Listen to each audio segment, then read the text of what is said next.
Et le spécialiste de notre rendez-vous bimensuel avec le Collège de France y enseigne justement, il est économiste, sa spécialité, la croissance et l'innovation. Philippe Aghion, bonsoir. Bonsoir. Alors on va essayer de comprendre avec vous ce qui se passe dans le monde au niveau économique, avec une actualité marquée par les États-Unis, les démocrates qui reprennent la main sur la Chambre des représentants. C'est une bonne chose ou pas pour la santé économique des États-Unis? Écoutez, je pense qu'à long terme, c'est une bonne chose parce que je pense que Trump a dopé l'économie, mais a fait un peu de surchauffe.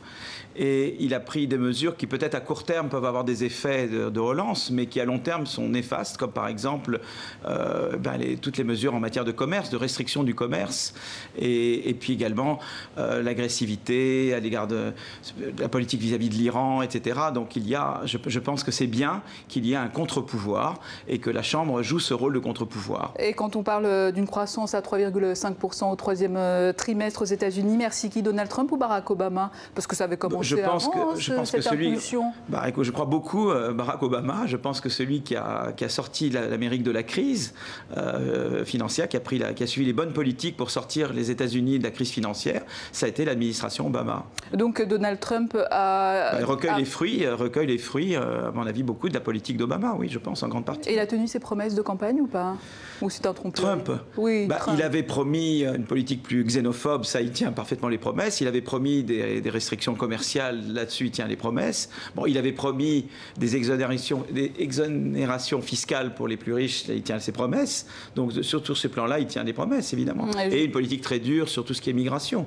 Donc de ce point de vue-là, il tient ses promesses. Et sur cette guerre commerciale que se livrent les États-Unis avec le reste du monde, si vous voulez, on va dire, est-ce que ça va peser sur la croissance des États-Unis et mondiale? Je pense, aussi, en tout cas, oui, ça pèsera un peu sur la croissance mondiale, parce qu'on sait que le commerce est bon pour la croissance pour plusieurs raisons. Ça élargit les marchés pour les produits innovants, ça crée plus de concurrence qui est bonne pour l'innovation, et ça permet des transferts de technologie qui également favorisent la croissance. Quand on restreint le commerce, on restreint ces problèmes. Il y avait un problème avec le commerce international, c'est qu'effectivement, la Chine a un peu abusé de l'OMC. Quand la Chine est rentrée dans l'Organisation mondiale du commerce, eh bien la Chine a continué de subventionner de manière abusive ses propres industries. Elle aurait dû limiter ses subventions. Donc il fallait renégocier avec la Chine. Mais ça ne voulait pas dire jeter par-dessus bord le multilatéralisme. Vous voyez, donc je pense qu'il y avait un sujet sur la Chine et l'OMC. Mais il fallait le traiter en renégociant, pas pour améliorer le multilatéralisme, pas pour le jeter par-dessus bord. Mais est-ce que la Chine, l'Iran, le Canada, la France ont finalement vraiment besoin des États-Unis pour avancer? Est-ce que ce n'est pas le moment d'inverser la tendance et de regarder ce qui se passe ailleurs, peut-être? Je pense que ça sera important. Par exemple, c'est vrai que sur les sanctions, c'est inacceptable que les États-Unis nous imposent de suivre exactement leur politique de sanctions à l'égard de l'Iran, par exemple. Je pense qu'il faut que l'Europe, et peut-être en alliance avec la Chine et la Russie, j'en sais rien, trouve un moyen de contourner, cette obligation qui est faite pour les autres pays de se mettre au garde-à-vous des États-Unis quand ils ont des politiques de sanctions et qu'eux s'écartent des traités qu'ils ont signés. Le modèle à suivre, du coup, ce serait quoi, par exemple? Je sais pas, c'est pas un modèle à suivre, mais je pense que c'est bon que l'Europe soit unie, plus unie, et également qu'elle se... je pense que c'est bon qu'il y ait des alliances qui se disent, voilà, on refuse ces dictats, cette politique de diktat américaine. Je pense que c'est très important. Est-ce qu'il y a un exemple en Europe à suivre, par exemple, pour vous? Je ne dis pas qu'il y a un exemple à suivre. Je pense que l'important, c'est que l'Europe est une unité, que l'Europe parle d'une voix davantage et dise, voilà, nous, on refuse qu'on nous impose, de dire, voilà, si les États-Unis, eux, veulent imposer des sanctions, ils le font, mais ils n'ont pas à obliger les autres pays de le faire. Voilà. Alors, en tout cas, pour vous, Philippe Aghion, vous avez l'oreille du prince d'Emmanuel Macron? Non. Vous n'avez pas l'oreille du prince? Écoutez, je n'ai pas... Il a pourtant appliqué vos méthodes que vous avez préconisées. Le macronisme, c'est vous, par exemple? Oui, non, écoutez, j'en sais rien. C'est aux autres de juger ce qui est moi et ce qui n'est pas moi. Vous non.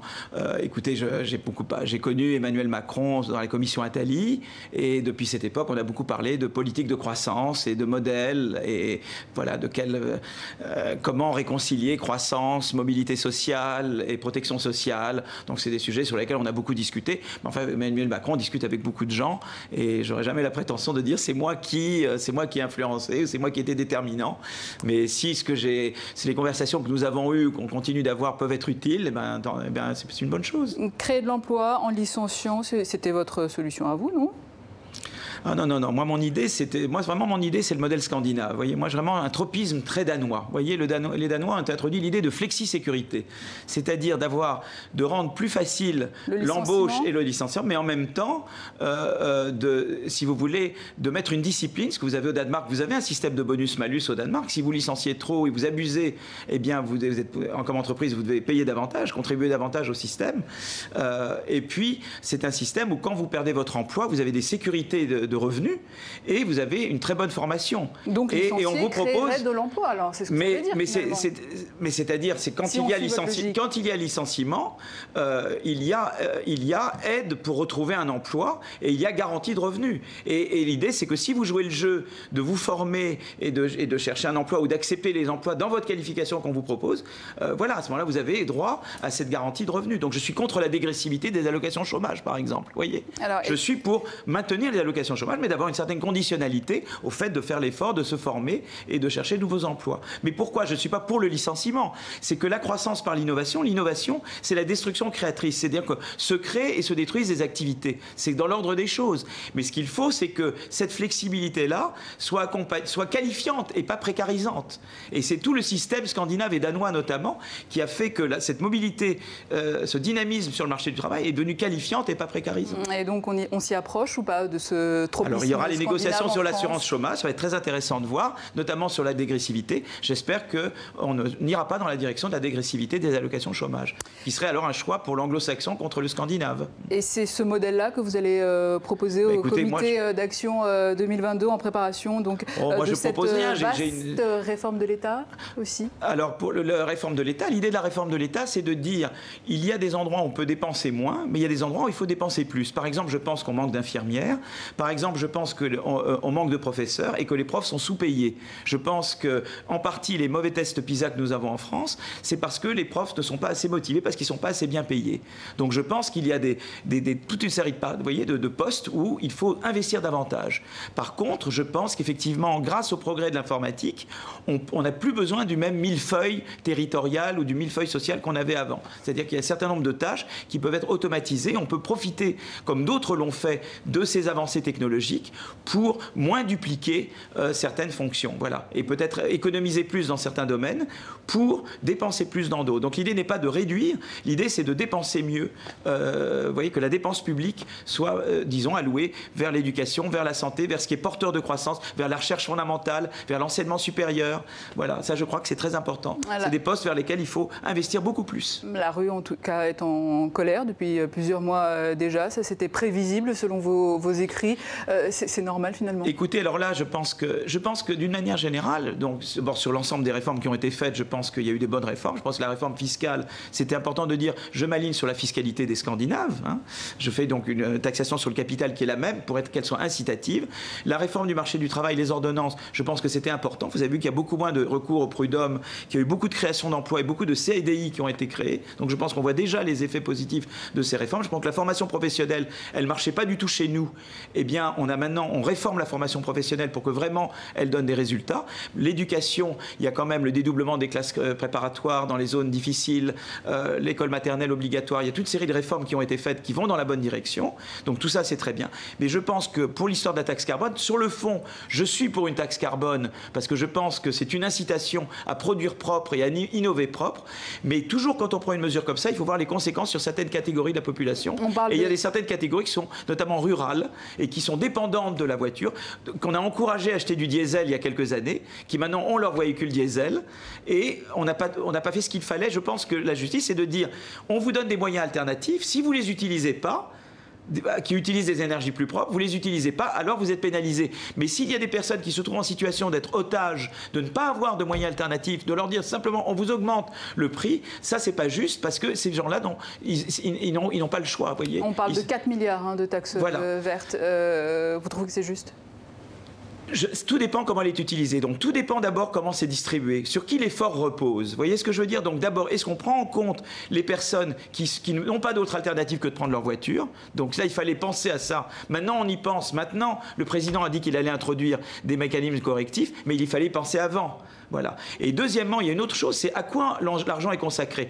Est-ce que cet argent, normalement, il devrait être consacré entièrement à la transition énergétique? En grande partie, il sert à renflouer les caisses de l'État. Donc ça, je ne suis pas d'accord. En tout cas, le 17 novembre se prépare une grande manifestation. Oui, mais cette grande manifestation, elle est un peu... Vous voyez, oui, mais est-ce que je vais manifester avec l'extrême droite? Vous voyez que l'extrême droite sera dans cette manifestation. Est-ce que j'ai envie d'être manifester avec ces gens-là?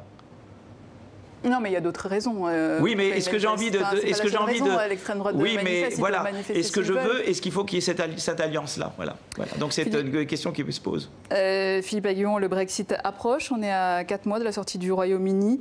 Il y a de quoi rester optimiste? Là-dessus aussi, j'ai des réserves par rapport à la politique des pays européens. C'est que je pense que l'Angleterre est très coupable, si vous voulez. Il y a Boris Johnson et Cameron, pour des raisons politiciennes, ont initié l'engrenage du Brexit pour des raisons essentiellement politiciennes. Cameron pensait que ça ne passerait pas, mais c'était pour bien se faire voir de la droite, vous voyez, pour neutraliser l'extrême droite dans son pays. Et Boris Johnson, c'était pour éliminer Cameron et pousser son propre agenda. Donc je suis conscient donc de la responsabilité très lourde qu'ils ont prise en initiant cette procédure de Brexit. Cela étant, moi je pense profondément que nous avons besoin de l'Angleterre. C'est-à-dire que je suis très inquiet de la montée des populismes en Europe, notamment en Europe centrale. Je vois également la montée de l'extrême droite en Allemagne. Je vois une période d'instabilité en Allemagne avec le départ annoncé de Merkel. Et je pense qu'on a besoin de l'Angleterre à nos côtés. Je pense que pour défendre les valeurs de liberté en Europe, on ne peut pas le faire sans l'Angleterre. Et puis en plus, si on regarde, par exemple, moi je suis dans le domaine de la recherche, le Conseil de recherche européen, les Anglais jouent un rôle très important parce qu'ils ont les très bonnes universités et de très bons universitaires en Angleterre. Donc je pense qu'on a besoin de l'Angleterre. Donc je pense qu'il faut faire très attention de ne pas s'aliéner l'Angleterre. Donc voilà. Pas forcément une opportunité pour la France, l'espace francophone, on en parlait tout à l'heure. Par exemple, moi je suis très pour créer ce qu'on appelait une DARPA, c'est-à-dire l'équivalent, ce que les Américains avaient créé au moment de la guerre froide, c'est-à-dire pour les technologies de rupture, voyez, pour pousser des innovations de rupture.